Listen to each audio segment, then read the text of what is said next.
down to misfeasance, nonfeasance, and voluntary undertaking when asking the court to reverse summary judgment for appellant Mrs. Smith. Regarding the misfeasance, nonfeasance, as you know, Your Honor, misfeasance is the improper doing of an act, and nonfeasance is the total omission of doing an act. In our case, Mr. Stark improperly did his act. Can you give me some examples of misfeasance versus nonfeasance? In the case of S.Y. Coe versus Grizzle, the engineer, he started his act by running the train, which he agreed to do, the duty he assumed to undertake. And when he ran the train, he failed to blow the whistle and be cognizant about the conductor? The conductor, yes. And he failed to follow the blow post law. So he improperly did his act. And the same thing with Mr. Stark in our case. He improperly did his act. Can you give me an example of nonfeasance? Of nonfeasance, if the engineer never even started the train, if he didn't show up to work and begin his job. Okay.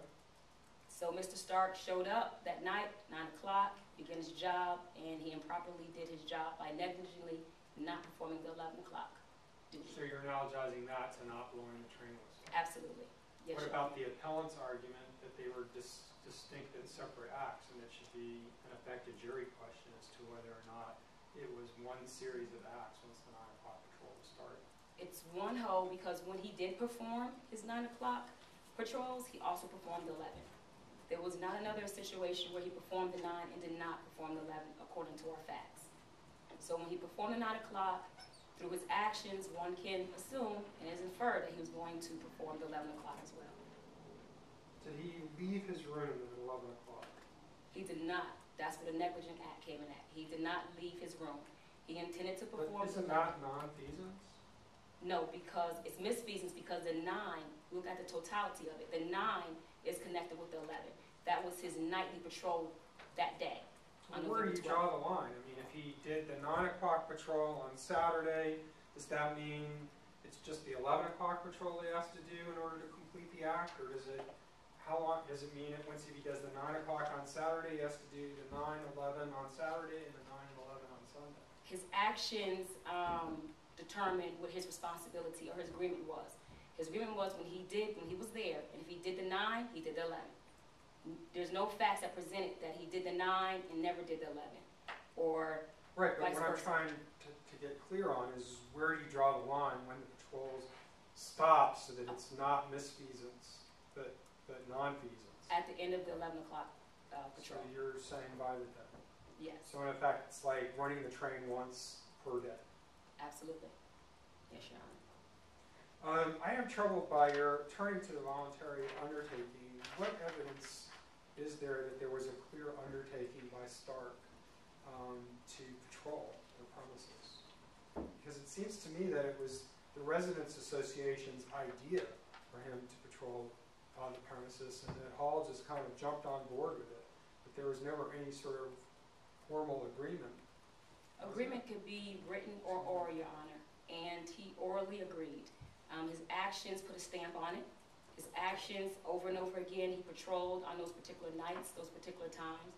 He also verbally agreed and confirmed it with the tenants and with the Residential Association and with Mr. Hall. So that in itself was an agreement. It does not have to be written to be agreement. And the tenants, Mr. Hall, everybody relied on this agreement. Right, but the trouble I have with this is that as the patrols began decreasing, yes, nobody said, hey man, you've got to stick to the program here. You've got to do these patrols every day of the week at 9, 11, and 1. Right. And when he decreased the patrols, it was during the times that obviously the tenants weren't as concerned. The tenants were aware, as Ms. Smith mentioned in the facts, her testimony, she was aware of this decrease, but she knew that he kept patrolling at 9/11, and that's where the concerns were. So if he maybe had decreased 9 or 11, maybe there would have been some issues of concerns raised. But the 9/11 were still kept on the schedule, so everybody was fine. All right. Well, turning to reasonable reliance, can you give me some cases that seem to back up that there was a reasonable reliance here that you can analogize to? Yes. In the Alders case, the court did mention that the security guard, that the appellee didn't rely on the security guard because he didn't even know that there was an issue between the two, between the assailant and the person that was attacked. That is Which means? in the Alders package case. Okay. In our case, it's distinguishable. Mr. Stark knew of similar situations. I see, and the security guard had no idea. Had no idea. And the court said if he would have known to secure for situations similar to this. Adler's is the one where the friend accosted the woman outside the package store? Absolutely. That's where the friend came out. There was previous tension between the two. She stabbed her, then eventually shot her, and the security guard was present.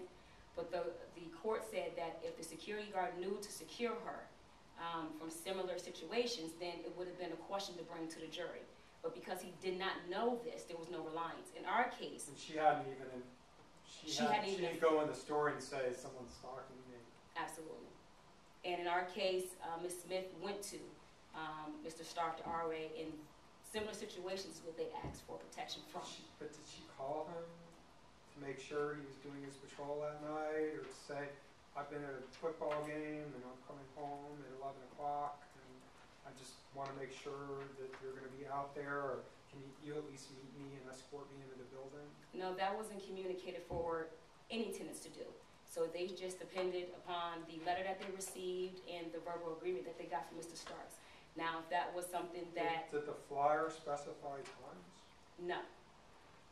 Mr. Stark's actions specified times, and them watching his actions made them feel safer and relied on those times. Okay. And if we look at the duty, Mr. Stark owed a duty... That's all. Oh, okay.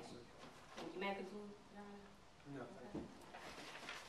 Watch the time card, be aware, have some way to see where you are. You